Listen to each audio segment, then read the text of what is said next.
picture, though, is more clear. Homicides are down around 20% when compared to this time last year.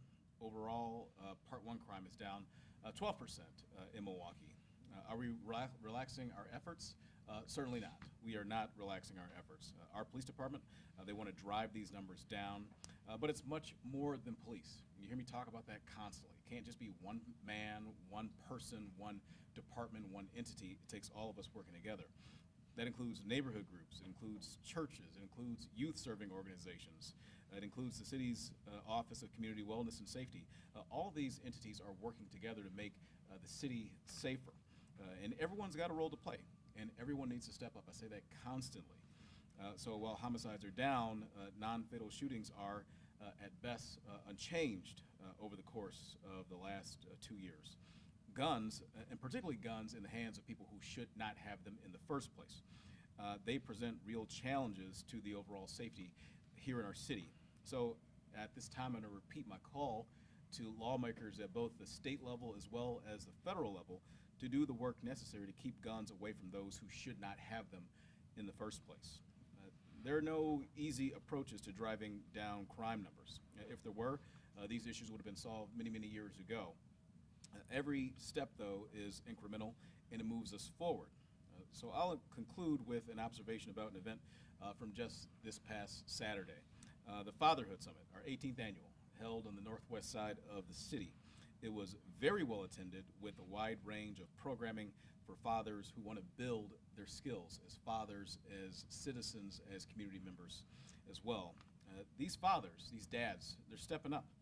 They want a stronger, safer future for their children, and they want to provide direction as well in the lives of their children so that their children make better choices. Will a fatherhood summit of and by itself remarkably change the trajectory of crime in Milwaukee? Perhaps not, but all of us working together and having dozens or perhaps hundreds of more events similar to that can and will, I believe, play a major role and make a difference in the lives of people all across our city and make Milwaukee a safer place. We can all help Milwaukee achieve greater safety, every one of us, and that's what I'm asking from everyone who hears the sound of my voice. Everybody's got a role to play. Everybody needs to step up. And talking about stepping up, the police department, again, has been doing a very important job in the city of keeping our neighborhoods safe and increasing safety in our neighborhoods. And so at this time, I'm going to ask Chief Norman to take the mic. Thank you, sir. Good morning, all. The Milwaukee Police Department is committed to transparency and keeping our community informed. At the beginning of this year, we're committed to sharing the crime data on a quarterly basis. Today, I'm pleased to share with you the city's 2023 third quarter data. This data tracks Part 1 crime through September 30th of this year. MPD uses regular updates to analyze our data, determine how we best focus our efforts on what numbers that reflect. As the mayor had stated, Part 1 crime continues to decrease, and we are down 12%. Homicides for this quarter is also down. Property crime has decreased by 17%. Auto thefts have decreased by 29%. We are all pleased with the direction these numbers are going. I'd like to thank the men and women of the Milwaukee Police Department who work 365 days a year, 24/7, holidays included, to keep our city safe. I'd also like to thank our community for working with us to keep our community safe. With that said, we must ask that every member of our community work with us to keep firearms out of the hands of kids. Help us educate our youth on positive conflict resolution. Youth resorting to guns for conflict resolution is unacceptable for us all. We have to work with our parents, guardians, kids, and young adults on better ways to handle conflict with each other. Remember, it is illegal for anyone under the age of 18 to possess a firearm. If you're an adult with firearms, keep them safely stored and away from our young ones. Talk to our young ones about the dangers of firearms. I want to take this time to remind the public that there are things we can do to prevent crimes from occurring, like locking your doors at night regardless of where you live. Crimes happen because of opportunity. We can reduce that opportunity. Winter is right around the corner. With colder temperatures, we tend to see vehicles stolen because they're left running. Do not leave your car running with keys in it. Again, do not leave your car running with keys in it. We do not want to keep firearms in our vehicles. Lock them up, properly secure them, keep it secure. MPD will do our best to keep our community safe, but as the mayor said, we cannot be everywhere and we cannot do this alone. We rely on everyone in our neighborhoods to help us prevent harm to others. If you see something, say something. If you see something, say something. Public safety is a community activity. We cannot do this work alone, so for those of you that are at the table, thank you for your partnership. You are force multipliers, and we all are making an impact. I invite all our community partners to work with us. There's a seat at the table for everyone. If you have any information regarding criminal activity, contact the Milwaukee Police Department, or if you'd like to remain anonymous, Crime Stoppers or 414-224-TIPS. We work best, we'll work together to keep our community safe. Thank you. This time we'll take any questions. We're going to start from left to right. Oh, okay. So I flip it told on. right to left. No, sorry. No, that's okay. Chief, Sorry, guys. Chief, one number neither of you did hit on, and it seems to be one of the only ones that is increasing, is carjackings. What do you attribute to the increase in carjackings, and because vehicle thefts are dropping, are carjackings becoming more prevalent in our city? So I do like the collaborations that we have within the community, with our business community, with our community stakeholders, of messaging out, of locking up your cars, ensuring that we are aware of our surroundings. We are seeing various crews. Unfortunately, as we take one crew off, another one pops up because of the unfortunate ease of the carjackings for some of these individuals who, we have to be aware of our surroundings. Recently, we had a spate of vehicles that were left, unattended. Again, these are targets that draw in. This is a crime of impulse, and we are unfortunately seeing that type of uptick with these young adults and young crews where they are, again, being a little bit more brash and reckless that we don't like to see. But the investigations are always ongoing. They have taken a number of these crews off the streets, but this is something that is too much of a lure for those young ones. As we are seeing the unfortunate situation of guns being taken out of these vehicles, the young ones are using these guns for, these particular type of activities. As I always say, the young ones are not going into, the Gander Mountains or the Dunhams, and unfortunately using it for these particular type of activities. So we can actually address two things at one time. One, we need to make sure that our weapons are properly secured. Firearms need to be properly secured. Two, we also need to be aware of our surroundings. Again, we said see something, say something. Locking up your vehicles, not allowing these vehicles to be left unattended are all contributing factors to this unfortunate trend, because those vehicles being stolen are used in these carjacking situations. So we are working on it. We are aware of it, working with our business partners. But yes, it's definitely a disturbing trend that we're continuing to make impact on. A quick follow-up, if I can, Chief. The number of car thefts is going down. Correct? Is it those same groups of people that were stealing cars are now carjacking people instead? So the intel is not there. The unfortunate thing is that we see so many different varieties of who's involved in these particular situations. I will say that we do still see that as a trend amongst our young adults. But these crews are different, and we are, and there is impact of, unfortunately, as we take these crews off, there's someone, taking in that vacuum, which is unfortunate. We need to make sure that we have other engagements for our children. We have to have other engagements for our young adults, because this is a crime of impulse. This is not something where there's a strategy behind it. It's, they see an unfortunate target, and they unfortunately get involved in that type of unfortunate behavior. So we are, again, taking, unfortunately, the crews off, but we need to make sure that we're redirecting our young adults and making sure that they have more positive things to engage rather than this type of violent or illegal behavior. Would you? Oh, Question? sorry, is that you? Okay. Good almost afternoon. I was just wondering if you have the latest on the Curry Robinson case. We've been getting conflicting reports of the search for his father.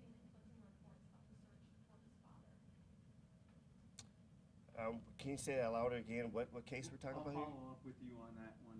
Okay. I'm talking about the 12-year-old that was found Oh, we can follow up on that. That's still I know there's a charge case in regards to that, but there is, we can give you some more updates in regards to that later on. And then the other thing is that there's been an increase in officer-involved shootings in Wisconsin. I know that that's not mentioned in here, but it's twice as many as last year. Do you have, as the chief of Milwaukee Police, any insight on why that may be, why that trend is going up? So I'm not aware of those stats. I know that we do track in regards to what goes on with the Milwaukee Police Department. One, there is no desire to be involved in an officer-involved shooting. It's traumatic for all parties involved. But we do see unfortunate behaviors that we need to address. Again, we have a firearm issue. The public safety report that we put out in regards to addressing firearms at all different type of levels, in regards to prevention, in regards to ensuring that we target the right people who are should not have guns.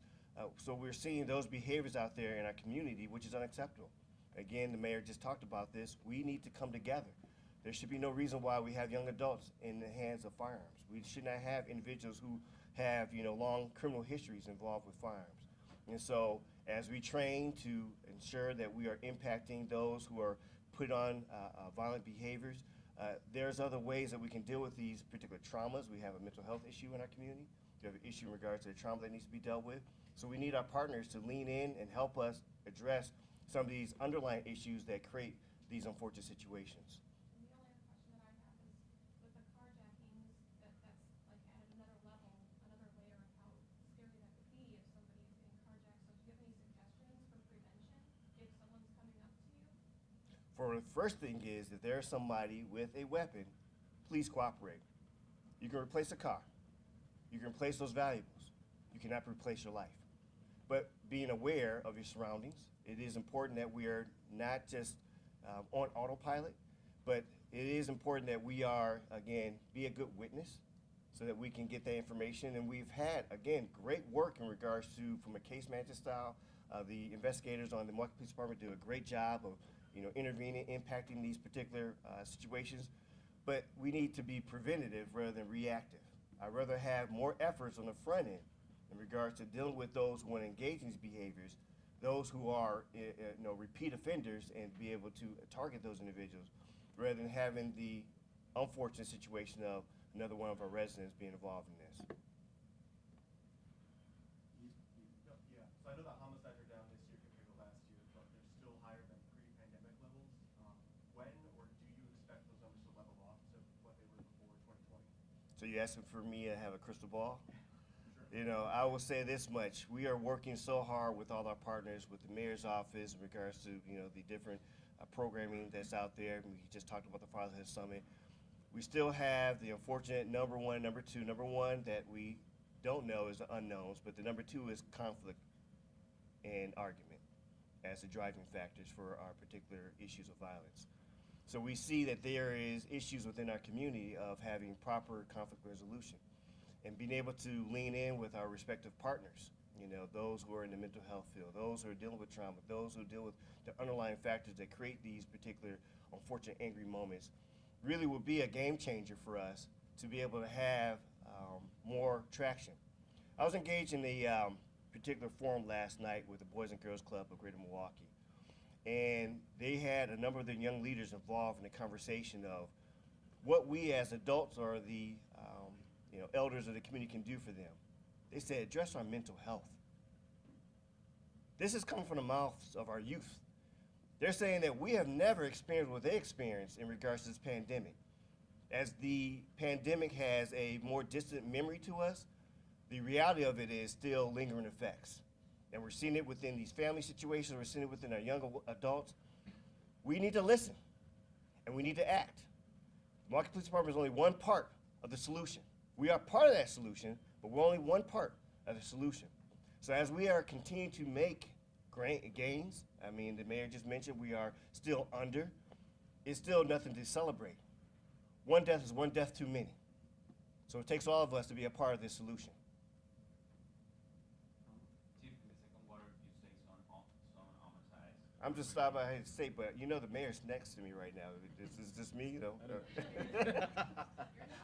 Okay. Oh, I'm fine with that. I just want to make sure that we can can. both ask. Okay, sure, sure. All right. The second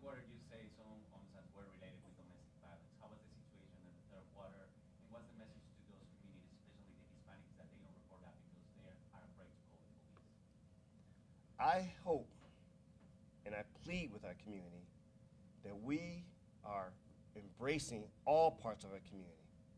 The work that we do with our culture specific work for the domestic violence with our different parts of our community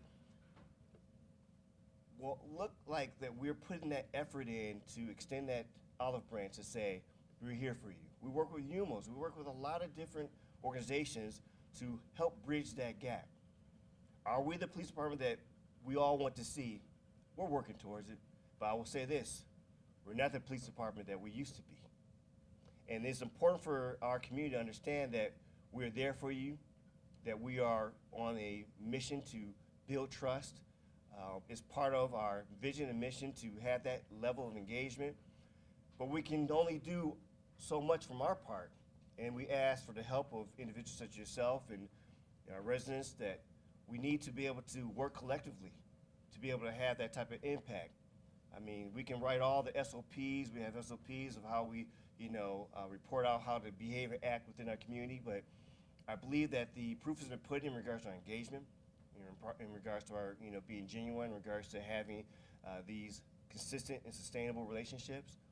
But we hear you, we see you, but we need your help to be a better community.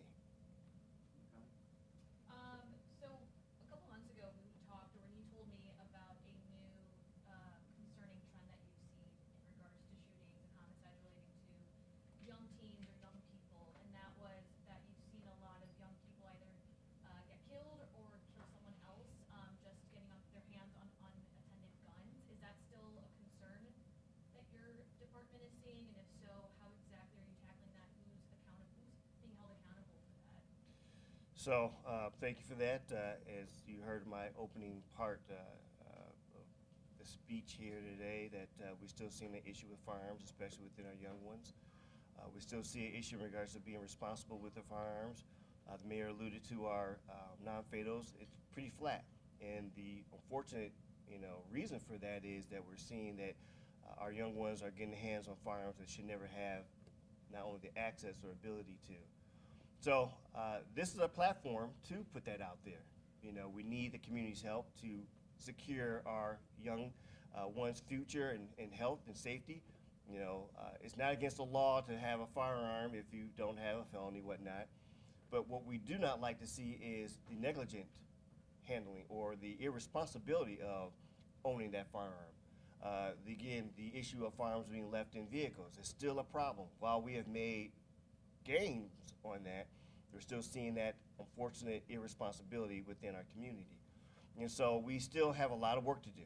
And this is where our community partners, those who are involved in all the different type of aspects of our safety can message that. I know there's public safety announcements that we put out there, not only from our own agency, but other agencies. So I know that there's still a lot of work being done, and I know if there's anything you want to add there, Mayor. There is, actually. I appreciate the question, and what I would say is I would encourage, I would even challenge the folks in this room to not just use this platform that we have presented here, that I wanted to bring in when I became mayor, and Chief Norman wanted to be a part of when he became the police chief. But I want to challenge folks in this room to not just ask those questions of us. I want you to ask those questions of the people who actually control gun law in this state and in this country. Those questions just should not be directed towards us. Certainly they should. And we're working around the clock in the police department, in the Office of Community Wellness and Safety, with our partners on the ground. But there are people in the state capitol, in Madison, as well as in Washington, D.C., who also should be posed these questions. It's the laws that are in place at those other levels of government that have the effects, the violent and deathly effects that we see on the streets of Milwaukee. And so we want to make sure that we're doing our part. Yes, we need to. But there's a whole other part of this equation that too often is left out of the discussion. And that's the role that the state and the federal government plays as it relates to access to guns for people who should not have them in the first place. And we need to ask those questions as well. I just have one more question. Chief, you've spoken about the issue of conflict and resolution skills in the city of Milwaukee. What percentage of arguments and fights that lead to shootings, what percentage of that is, considered in the non-fatal get back to you on that. I mean, we do have the numbers, but I don't know. Didn't I give you that information already? I thought you asked for data regarding that. Thought I shared it with you. Well, I wanted to know, like, if it's gotten better or worse, the trends with that. So the best answer to that is, unfortunately, still remains a constant. We're still seeing that trending year to year. That it's, I think, a preventable and a particular concern that we can impact. But it takes more than just myself, the mayor's office. It takes all of us to be able to have that impact. Again, last night I said I was with some young leaders, and we can tell people all day while we're blue in the face coming from this uniform, from this particular platform, about the dangers of certain behaviors that we should not engage. The best and most impactful is someone who is of the same age, the same family, to have that same message. So we ask everyone to take up and heed this call, that we all have a part to play in this safety of our community. We understand the responsibility. This is our responsibility of being law enforcement, but policing is a community activity, not just us. Question just following on that. What particular neighborhoods are you guys seeing these trends from carjackings, from homicides? Any particular neighborhood that stands out that you're seeing these numbers? I wish that was easy as to say that. We track across our city. The unfortunate thing is we see it in all parts of our city. Again, when we talk about carjackings, that is a crime of opportunity. It's impulsive. It's not where you have a situation of some planned out. When we have our what we call getting intel, information, intelligence, just because I had the means and the opportunity, and they joined. And so as a community, being aware of our surroundings, businesses, what we call the CEPTED, or the crime prevention through environmental design, more lighting, less bushes, all these things play into community safety. We have a number of programs out there in regards to cameras to be used so that we can have a good awareness of what's going on. But I still put forth that I don't like to have the reactions. I like the prevention. And so being able to put in the work, we're seeing certain trends where we have young adults involved. What are we missing as a community that they choose to be involved in these behaviors rather than something productive? Why are they choosing something that is, not only dangerous for, those who are going to be the recipients or victims, but for themselves? We are an armed society. So these are things that we need to work on collectively, where, the Milwaukee Police Department is more than willing to be part of those conversations. We're part of a lot of different efforts, because we understand it's bigger than just a law enforcement aspect. Again, policing, we police ourselves. As a community, we police ourselves. It's important for us to be a part of those conversations, part of those efforts, to be able to dig deep and be able to work with those who are working to do the more prevention rather than just reaction. Just last question, just switching gears. The only thing I think we really didn't mention is like human trafficking. So I will say this again, the glass is half full, not half empty. The challenge for human trafficking is underreported crime. Sometimes the voices of our victims are silenced, or they feel that they cannot come to law enforcement or to other agencies. And so I like to look at the collaborations that we have with our culture-specific agencies out there. With, we have a task force. We work with our federal partners. That the reporting is that, from an anecdotal standpoint, we are building trust, and that those who are being victimized, who are being trafficked, finding that they do have a voice with us and utilizing these services and our connections to be able to have some impact. So while it has a troubling number to see an increase, I like to look at it from a more optimistic view of saying that we are building some type of connection with our community, with our partners, and we're making traction of having those who are being hurt or harmed, that we're able to do something for them. We did a story a couple weeks ago about the Greenfield. They have a problem with the prostitution there. What the city is doing in that area specific and South Milwaukee? Neighborhoods report that they have a lot of prostitution. Does the city have any programs to help these people? So first of all, like I said, the human task force. Now. Oh, you asked the mayor? Well, I'll say it for him just because he asked him. I can still talk. I got the mic. We do have a working relationship with our alders. We know we are very familiar with, Alderman Perez or Common Council President Perez. We understand we have a lot of collaborations with a lot of different partners out there. We work with the Benedict Center, we work with the Sisters Program. There is no lack of effort in regards to what's going on. I've been on this project almost 28 years. I started my career in the South Side, District Number 2. Those issues have been there, and not saying it's okay, but that's the challenge of what we're dealing with in regards to, it's not just an enforcement issue we're dealing with here. We're dealing with, alcohol and drug treatment issues. So we're working with a lot of different partnerships, but I'll hand the mic over to the mayor, but we're definitely aware of those issues. Yeah, no, I mean, the things that the chief mentioned, and thank you for mentioning those. I mean, there's also the domestic violence, the commission rather on domestic violence and sexual assault that's present as well. I mentioned as well our Office of Community Wellness and Safety. I really want to lean in on what the chief talked about in terms of the relationship with alders and the leadership that they bring to their particular districts and those streets that are most impacted by this. It's not just Greenfield. There are other streets that see the same sort of activity, and we rely and work very closely with alders, not only to report that information, but also to find solutions to the problems that we see happening there. And I think both the chief and I would be remiss if we did not mention as well some of the services provided by, not just on this issue of prostitution, but domestic violence as well, from the Sojourner Family Peace Center. That is an incredible partner of ours in addressing these matters. I wonder if you could speak to the homicide clearance rates. In the April report, that figure was at 74% at the end of March, and it looks like it's back down to 55%, even the homicides are down. Can you speak to why that is? So there's a number of different challenges. Again, we're still seeing a higher level than what we've had in the past, especially pre-pandemic in regards to investigations. I know that we still have a challenge of, again, having more than what we normally were used to before 2020. So there is that capacity issue that has the challenge of that investigations are best utilized, especially I've been 14 years as an investigator, when you have the chance to investigate, meaning the follow-up, being able to interview. And so with the, again, securing of more resources for the Milwaukee Police Department, we are looking forward to seeing that help put a dent in those particular type of struggles, because that's a resource issue. I've always said, many times I've said, we need sworn officers to do sworn things. Investigating, especially that particular type of offense or violation, is a sworn officer particular issue.